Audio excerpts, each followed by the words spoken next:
If we're going to reinvent and rethink theological education for this century, it had to be now. It had to be now. I actually believe that what LTS is creating may be the pioneering mechanism for how theological education will be done in the future. I really believe that. If we look back through the history of Christianity, it has changed. It has not always remained the same. And for us in the 21st century to think that it's going to continue being how it's always been, then I think we're missing the point. I think it's a bold statement. Any other institution could have just folded and said, well, you know, we can't make it anymore. But the seminary wants to be here. The current economic condition began the process of reinvention, but very quickly the mood changed to explore what the church really needs in this time. And after about 20 focus groups of one kind or another, we really did hear the expressions of the church that needed another way to help train people for pastoral ministry. And so what's happened is that out of what was a crisis has come a tremendous opportunity for theological education at Lexington. This new curriculum, I think, marries our traditional understanding of what it means to teach and stretch our students critically in their thinking about Scripture and about theology, but it also says that stretching has to be done in the context of the congregation's needs. One of the flaws of the old model was we would take these people that sensed a call to ministry and we pulled them out of their home church, and suddenly they're disconnected with, and it's really hard. I mean, my home church was extremely supportive of me, but when I'm 75 miles away serving some other congregation with very little contact with them anymore, they wanted to be excited about me, but yet I wasn't there. And so the ability to do learning from a distance, I think, will help to let the enthusiasm of someone who's feeling that sense of call, let that spread through the congregation in a much more substantive way. The Academy and the church have been working at the shaping of ministry, sometimes in different ways. What we're attempting to do here is to integrate those ways. We're asking the church just to be a partner with us, a true partner. We now have an opportunity to not just do the transmission of information in the classroom, but really getting into theological and ministerial formation as seminarians move out into congregations, and by using mentors and practical experience learning what it means to be a pastor in the church. We have to know as pastors and individuals in the field of ministry, we have to know our people. We have to know what are the needs of people. We have to be able to talk and relate to people as well as teach and nurture.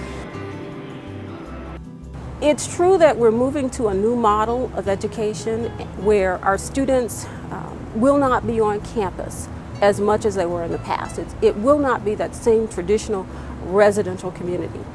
But what I found in my own experiences as a student is that when I sit down at the table and work with my fellow students on a problem, on an issue, I'm building community that lasts.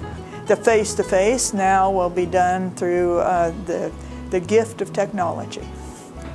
Face-to-face in terms of online teaching and learning, we're finding in this culture fits many people. I think the online model of education that LTS is offering will increase the availability of seminary education and increase the pool of potential students. I was lucky. I came right out of college, could pick up and move and live at LTS. One of my dear friends in Florida has been wrestling with a call for years, and when I told her about this new model that LTS was going to endeavor, she cried for joy because now she can attend seminary in a way that she couldn't from 1,000 miles away. They truly are meeting the needs, my needs right now, of needing to stay in Palm Beach County and yet helping me to pursue my dreams of going to seminary and becoming ordained. This program is going to meet ministry students where they are. People who've had a call could not afford to compromise their life give up everything that they've earned. I mean, you have spouse jobs, children in schools, all kinds of things like that, that they could not really afford to give up to pursue the call. And now that it's online, you know, that 75% will be online or provide alternative ways of getting that education, I think it will open the doors for a lot more people to be able to participate. I believe it's definitely something that will engage more people, more cultures, more hopefully even more languages and different perspectives. We need all voices and views at the table, and I think our new curriculum, the passion that our faculty have for it, the energy that our staff has for this new curriculum is a way to do that. It's a way to I think, harness the history of the seminary, and it's a way to transition to a future, a healthy future. We don't know what the future is going to hold. We know God is going to be there and is going to be in charge of that. But I think God must be up to something here. It seems to me that LTS is being uniquely positioned for such a time as this, that we get to not experiment necessarily, but to pioneer a new way of doing theological education. And so in some ways, I'm really excited about my school doing that. Not a day goes by that I don't walk up and down these halls and see my professors lecturing to me in the classes years and years ago. We don't know what's going to happen, but we do know that the culture has changed, the climate has changed, the church has changed, and new opportunities are needed for where the church is today. And we hope, sincerely hope, this model will serve the church effectively for a new generation.